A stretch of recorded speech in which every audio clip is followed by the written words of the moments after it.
The betrayal. The artificial dawn cycle of Europa Station bathed Elara Kane's laboratory in soft blue light. She squinted through her holographic display, making final adjustments to the device that had consumed her life for the past 18 months. The terraforming catalyst, or TC as she called it, hovered silently on her workbench, its smooth metallic surface reflecting the dancing equations surrounding it. "Activate final diagnostic sequence," Elara commanded, tucking the strand of dark hair behind her ear. "Diagnostic sequence active," replied the lab's eye assistant. "All systems nominal. Quantum field stability at 99.8%. Power consumption at 12% of projected baseline." Elara allowed herself a rare smile. 12%.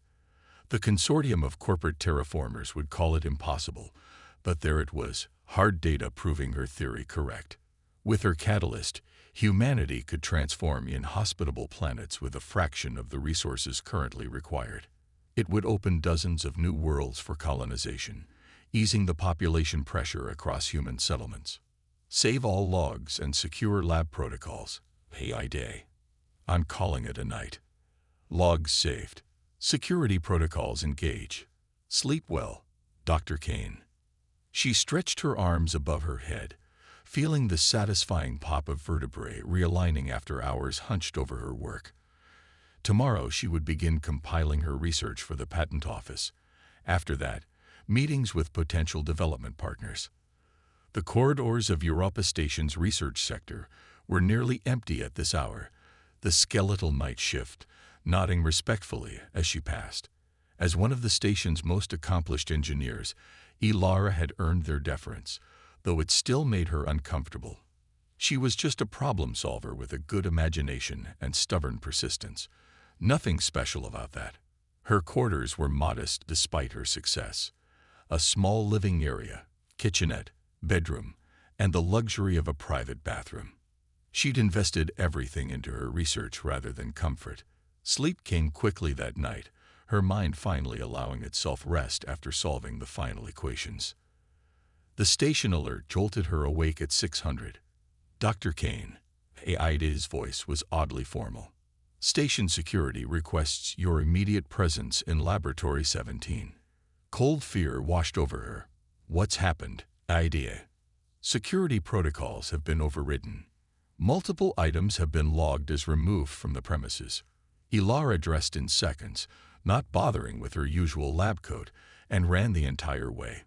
2 security officers stood outside her lab, their expressions grim. "Dr. Kane," the senior officer, Commander Ravis, gestured toward the open door. "I'm sorry to inform you there's been a security breach." She pushed past him, stopping dead in her tracks as she saw the empty space where her TC prototype had been. Her holographic displays had been wiped clean, and the data crystals containing her backup research were missing from their secure storage. The security logs she managed through gritted teeth. "Who accessed my lab?" Rivas looked uncomfortable. "That's where things get complicated. The access codes used belong to Ambassador Zeroth of the Vex Ascendancy." Elara's stomach dropped. The reptilian ambassador had visited her lab 3 days prior, a seemingly cordial affair arranged by station administration. He'd shown great interest in her work, asking insightful questions that demonstrated a sophisticated understanding of terraforming science. "Ambassadors have diplomatic immunity," Rivas continued, not meeting her eyes. "But we've filed a report with station administration and—" "This isn't a diplomatic incident," Elara snapped. "It's theft of intellectual property. I want my prototype back and my research data returned.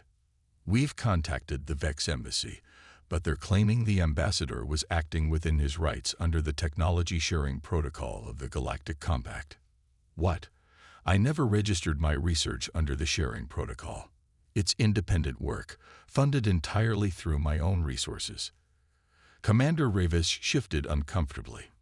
"They're claiming you used Vex principles in your work, which automatically places it under shared jurisdiction." Elara fought to control her breathing.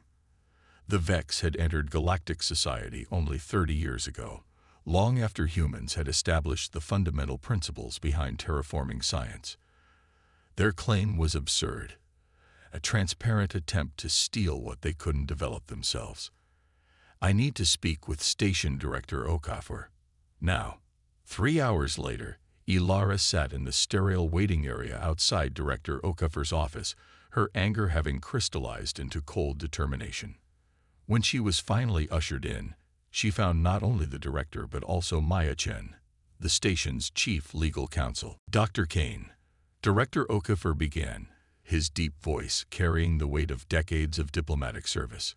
We understand your distress, but this situation requires delicate handling. The Vex Ascendancy is a significant trading partner for Europa Station. They stole my life's work, Ilara stated flatly. I want it back. Maya Chen cleared her throat. The situation is even more complicated than you know. Ambassador Zeroth has filed a patent claim with the Galactic Registry Office. A patent claim? For my technology? Not exactly, Chen replied, sliding a document across the table. He's claiming you stole the fundamental principles from Vex research. Furthermore, he's filed suit against you personally for intellectual property theft and violating Vex cultural proprietary rights. Ilara stared at the document, its legalese swimming before her eyes. This is insane. The first paper I published on quantum harmonization for terraforming precedes any Vex publication by 7 years. They're claiming their research was classified military technology, Okafor explained. Only recently declassified. Convenient timing. This is a shakedown, Ilara realized aloud. They want my technology, but can't replicate it themselves. Chen nodded. It's not the first time. I've been tracking similar cases across human colonies. The Vex approach promising human inventors, show interest, then appropriate their work through legal channels. Most settle out of court. The Vex offered generous compensation. And if I refuse to settle, you'll face a hearing before the Galactic Tribunal, Chen said. It's expensive, time-consuming, and the Vex have deep pockets and considerable influence with several tribunal judges. Director Okafor leaned forward. Dr. Kane, the station administration recommends accepting a settlement. We can negotiate favorable terms, ensure you receive proper credit as a collaborative developer, and no. Ilara's voice was quiet but firm. This is theft wrapped in legal jargon. I won't validate it with a settlement. The Vex could make your life very difficult, Okafor warned. No research grants, blocked publications, restricted travel permits. Then I'll need a good lawyer, Ilara replied, looking directly at Chen. Maya Chen smiled slightly. Officially, I represent the station. But I might know someone who specializes in these cases, someone who's been building a file on Vex acquisition tactics for years. That evening, Ilara met with Tariq Hassan in a quiet corner of the station's arboretum, a former corporate attorney turned independent legal advocate. Hassan had represented 3 other human inventors in disputes with the Vex. They've refined their approach with each case, he explained, reviewing her situation. The first few were clumsy, obvious thefts. Now they create paper trails, file backdated research claims, and leverage their diplomatic status. Have you won any cases against them? Ilara asked. Hassan's expression tightened. Not yet. My clients either settled or ran out of resources to continue fighting. But I've been collecting evidence, building connections with other victims, and waiting for the right case. He studied her intently. This could be it. Your research predates any possible Vex claim, and your reputation is spotless. I can't afford a prolonged legal battle, Ilara admitted. I invested everything in my research. There's a network of human inventors who've faced similar situations, Hassan replied. They've established a fund to fight cases like yours. They understand what's at stake. If the Vex can steal our innovations with impunity, human advancement stalls while they leap forward using our work. Ilara considered this. You said other inventors have faced this. How many? 27 confirmed cases in the past 5 years. Probably twice that number settled quietly. The pattern is clear. They target transformative technologies that could shift the balance of power in human favor. And no one's fought back successfully. Not yet, Hassan acknowledged. But the tribunal requires evidence, which has been the challenge. The Vex are careful to leave few traces of their tactics. A memory surfaced in Ilara's mind, a precaution she'd taken months ago after hearing rumors of industrial espionage in the research sector. What if I told you my prototype contains embedded micro-recorders that activate when unauthorized users access the technology? Hassan's eyes widened. You have recordings of the theft. Better, Ilara replied, feeling hope for the first time since discovering the theft. I have recordings of everything they've done with my prototype since they took it. Every test, every conversation, every attempt to reverse engineer it. A slow smile spread across Hassan's face. Dr. Kane, I believe we have a case. Over the next 2 weeks, Ilara and Hassan built their countersuit. The network of victimized inventors that Hassan had mentioned proved invaluable. Engineers, scientists, and innovators from across human space contributed evidence of similar Vex tactics. Most crucially, the hidden recorders in Ilara's prototype transmitted data every 6 hours to a secure server. The recordings captured Vex engineers admitting they couldn't replicate her work, Ambassador Zeroth instructing his team to fabricate research dates, and explicit discussions of their legal strategy to force a settlement.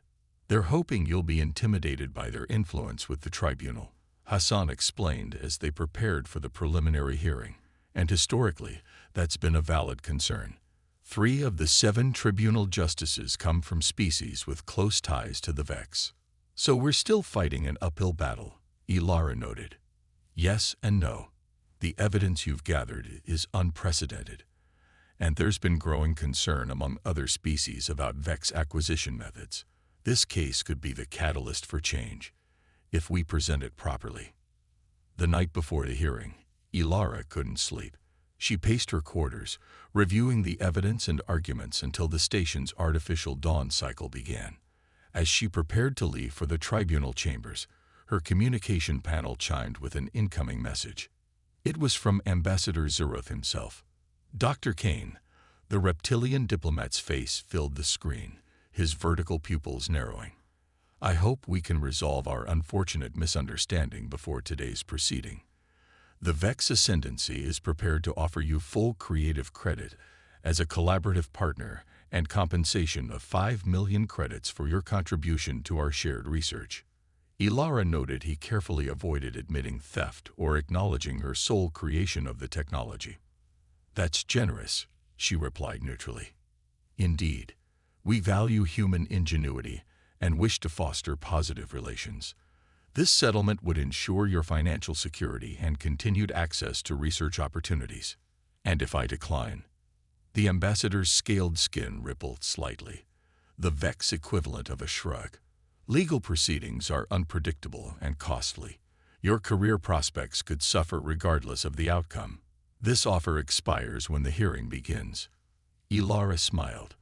Thank you for your concern, Ambassador. I'll see you at the tribunal.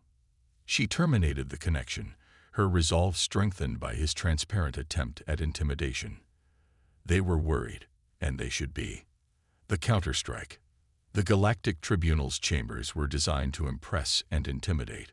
Soaring crystalline walls caught and refracted the light from Europa Station's massive viewport, creating dancing patterns across the polished floor. 7 tribunal justices sat on an elevated platform, their diverse physiologies a testament to the varied species who had signed the Galactic Compact. Ilara sat beside Tariq Hassan at the plaintiff's table, acutely aware of the Vex delegation across the chamber. Ambassador Zeroth had brought a team of 5 legal representatives and 3 technical experts, all wearing the formal silver-scaled robes of the Ascendancy's elite. Remember, Hassan whispered, they'll speak first and attempt to frame the narrative. Don't react visibly, no matter what they claim. Chief Justice Norrell, a towering insectoid from the Arthean Collective, raised her forelimbs to signal the beginning of proceedings. This tribunal recognizes the case of Ambassador Zeroth, representing the Vex Ascendancy versus Dr. Ilara Kane of Europa Station. This is a dispute regarding intellectual property rights, specifically related to terraforming catalyst technology. Ambassador Zeroth, you may present your case. The ambassador approached the central podium with fluid grace, his tail swaying slightly as he activated the holographic display. Honored justices, he began, his translator converting the clicks and hisses of his native tongue into standard galactic. This case addresses a regrettable instance of intellectual appropriation. The Vex Ascendancy has pioneered quantum field manipulation for planetary transformation for decades. He displayed complex equations and technical diagrams that bore superficial similarities to Ilara's work. Our military research division developed these principles 15 cycles ago, he continued. This classified research was only recently declassified and shared with our scientific community. Dr. Kane, with her undeniable talent, appears to have independently discovered similar principles, an impressive achievement for a human scientist. The subtle condescension in his tone made Ilara's jaw clench, but she maintained her neutral expression. However, when fundamental principles align so precisely with previously established work, we must consider the possibility of influence or access to restricted materials. The Vex Ascendancy merely seeks recognition of our foundational contribution and appropriate compensation for the use of our intellectual framework. For nearly an hour, Zeroth presented a masterfully constructed case, weaving truth and fiction into a compelling narrative. He acknowledged Ilara's contributions while systematically undermining her claim to original research.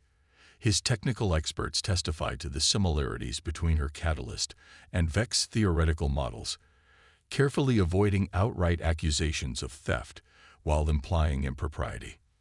When Hassan's turn came, he approached the podium unhurriedly. Honored justices, I'll begin with a simple timeline. He displayed a chronological record of Ilara's research, including her published papers, grant applications, and laboratory logs. Dr. Kane's work on quantum field manipulation for terraforming begins here. He indicated a point 7 years prior, 3 years before the Vex claimed to have even theorized similar principles. Her research was conducted openly, with regular peer review and public documentation. He paused, allowing the justices to absorb this information before continuing. But timelines can be disputed, and documents can be falsified by any party. So let us turn to direct evidence. With a gesture, he activated a recording. Ambassador Zeroth's voice filled the chamber. The human's quantum stabilization approach is unlike anything in our research.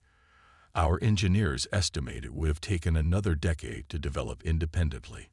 Make sure all documentation shows we conceived these principles first. The tribunal must believe this technology originated with the Vex. The chamber erupted in murmurs. The ambassador's scales darkened with anger, the Vex equivalent of blanching. This is fabricated, Zeroth protested. We demand authentication of this alleged recording. Chief Justice Norrell raised her forelimbs for silence. Authentication will be verified. Continue, Advocate Hassan. With pleasure. Hassan displayed technical specifications of Ilara's catalyst. Dr. Kane, like many human inventors who faced similar situations with the Vex Ascendancy, incorporated safeguards into her technology. Microscopic quantum recorders embedded in each component of her catalyst, activated by unauthorized access. He played additional recordings. Vex engineers admitting they couldn't reproduce her work without her original schematics. Discussions of their legal strategy to force a settlement. Explicit acknowledgement that they had taken her prototype without permission. These recordings have been authenticated by 3 independent forensic labs, Hassan added. Their findings are included in your briefing materials. He turned to face the Vex delegation directly. Ambassador Zeroth didn't discover similar technology through parallel research. He stole Dr. Kane's prototype from her laboratory using his diplomatic access codes, then filed fraudulent patent claims to pressure her into surrendering her rights. Hassan gestured, and the doors at the back of the chamber opened. 27 humans entered, engineers, scientists, and inventors from across human space. These individuals have all faced similar tactics from the Vex ascendancy: theft disguised as diplomacy, followed by legal intimidation. Until now, they lacked conclusive evidence to challenge these practices. Dr. Kane's foresight has changed that equation. For the next hour, Hassan presented testimonies from previous victims, correlating their experiences with the documented strategy revealed in Ilara's recordings. The pattern was undeniable. When the presentations concluded, the justices recessed to consider their verdict. Ilara and Hassan waited in a side chamber, surrounded by the other human inventors who had come to support their case. "Even with everything we've presented, this isn't certain," Hassan warned. "The Vex have significant influence with several justices." "It doesn't matter," replied Lin Matsuda, a propulsion engineer whose revolutionary engine design had been appropriated 3 years earlier. "For the first time, we've exposed their methods publicly. That alone is victory." When the tribunal reconvened 4 hours later, the chamber was filled to capacity. News of the case had spread throughout Europa Station and beyond. Chief Justice Norrell spoke for the tribunal. "This case has presented troubling evidence of systematic intellectual appropriation. The authenticated recordings leave little room for interpretation of Ambassador Zeroth's intentions regarding Dr. Kane's technology." The tribunal's ruling was decisive. Ilara would retain exclusive rights to her terraforming catalyst. The Vex ascendancy was ordered to return all prototypes and research data and to pay substantial damages. Most significantly, the tribunal established a review committee to investigate all Vex patent claims from the past decade. Furthermore, concluded Chief Justice Norrell, Ambassador Zeroth's diplomatic credentials are revoked pending a full investigation by the Vex government into his activities. This tribunal recommends a comprehensive review of the technology sharing protocol to prevent similar abuses in future. As the session concluded, reporters swarmed Ilara and the coalition of human inventors. Their victory represented more than one technology. It established precedent for challenging the appropriation of human innovation. 3 months later, Ilara stood in the newly established Interspecies Innovation Exchange on Europa Station. Representatives from 17 species, including a delegation from the reformed Vex scientific community, had gathered for the inaugural conference. The past approach served no one's interests. Ilara addressed the assembly. "Theft disguised as diplomacy undermines the trust necessary for true collaborative advancement. This exchange will ensure that innovators from all species receive proper recognition and compensation for their contributions." Her terraforming catalyst, now in production through a consortium that included both human and non-human companies, would transform previously uninhabitable worlds across the galaxy. But the true transformation was in how species would share knowledge moving forward. As the conference proceeded, Ilara noticed a familiar figure entering the chamber: Ambassador Zeroth, stripped of his diplomatic status, but apparently representing the Vex Scientific Academy. When their eyes met, he offered a formal bow of acknowledgement, a gesture of respect rare among the Vex. "Your human approach to innovation is uniquely effective," he admitted when they spoke during a recess. "We understood the science, but not the creativity behind it. Taking what we couldn't understand seemed logical." "And now?" Ilara asked. "Now we learn to collaborate rather than appropriate. It is not our natural inclination, but evolution requires adaptation." Ilara smiled. "That's the most human thing I've ever heard a Vex say." As she watched representatives from across the galaxy exchanging ideas openly, Ilara reflected on humanity's unique contribution to galactic society. Not just technology or innovation, but a stubborn refusal to accept theft disguised as superiority. Sometimes the greatest human achievement wasn't the technology itself, but the determination to ensure it served its rightful purpose. That, she decided, was worth all the struggle.